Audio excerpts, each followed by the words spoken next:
A night at the haunted Lord Baltimore Hotel. Maria and her husband, Ethan, decided to take a weekend getaway in Baltimore. Drawn by its charm and history, they booked a stay at the famed Lord Baltimore Hotel.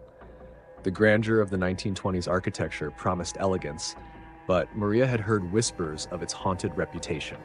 She dismissed the stories, chalking them up to urban legends. When they arrived, the lobby was stunning with its crystal chandeliers and ornate decor. However, there was an unsettling stillness in the air, as though the walls were keeping secrets. The concierge, a man with a nervous smile, handed them the key to their room on the 19th floor. The elevator ride was eerily quiet, the old machinery groaning with each floor. As the doors opened, a chill washed over Maria. The hallway felt colder, and the light flickered briefly. Their room, 1921, was cozy but had an air of abandonment. "Does it feel strange to you?" Maria asked Ethan as she unpacked. He shrugged. "It's an old building. Probably just drafts." That night, Maria struggled to sleep. Around midnight, she heard the faint sound of a child's laughter echoing in the hallway. Curious, she slipped out of bed and opened the door. The corridor was empty, but the laughter continued, drifting toward the end of the hall. "Hello?" Maria called, her voice trembling. The laughter stopped abruptly. The silence was deafening. Suddenly, a shadow darted across the hallway, vanishing into thin air. Maria slammed the door shut, her heart racing. "What's wrong?" Ethan asked groggily. I think I saw something," Maria stammered, too shaken to explain further. The next morning, Maria recounted her experience to a staff member during breakfast. The woman hesitated before replying, "You're not the first to hear or see things on the 19th floor.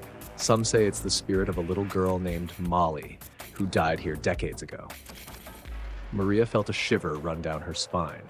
She wasn't particularly superstitious, but the incident had rattled her. Ethan, ever the skeptic, brushed it off. Later that day, they explored the city, but Maria couldn't shake the feeling of being watched. When they returned to the hotel that evening, she noticed a portrait in the lobby.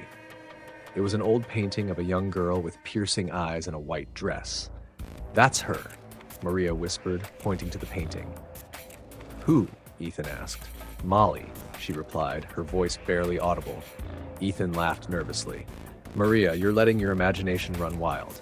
That night, the unease intensified. Maria woke up to the sensation of someone standing at the foot of the bed. The room was dark, but she could make out the silhouette of a small figure. "Ethan," she whispered, shaking him awake. "What?" he mumbled, half asleep. "There's someone here," Maria said, panic rising in her voice. Ethan turned on the bedside lamp, but the room was empty. Yet, the air felt heavy, and the temperature had dropped noticeably. "I think we should leave," Maria said, her voice trembling. Ethan nodded, now visibly unnerved. They quickly packed their belongings, but as they reached the door, it refused to open. The lock twisted and turned on its own, and the lights began to flicker. A child's voice echoed in the room, soft and mournful. "Don't go. Stay and play with me." Maria screamed, clutching Ethan's arm. He banged on the door, shouting for help, but the sound seemed to be swallowed by the walls. The figure of the little girl appeared near the window, her eyes dark and hollow.